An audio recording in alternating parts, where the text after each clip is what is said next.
Obres d'art que es converteixen en un pati per fer un esmorzar de pagès complet.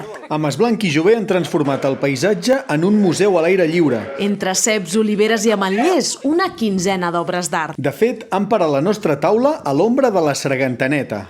Embotits artesanals, vi i oli ecològic, autèntic pa de pagès i tot el temps del món. I quan ja no podem més, doncs cap a la bossa i a casa. Ara toca baixar l'esmorzar al nostre aire.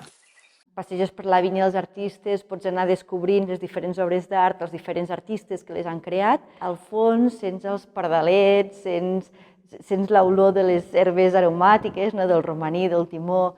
És com una experiència pels 5 sentits. Una aplicació al mòbil ens guia per la vinya dels artistes. L'art ens acompanya fins al celler i allà fem el darrer tast d'un vi fet entre ferro, pedra i carícies.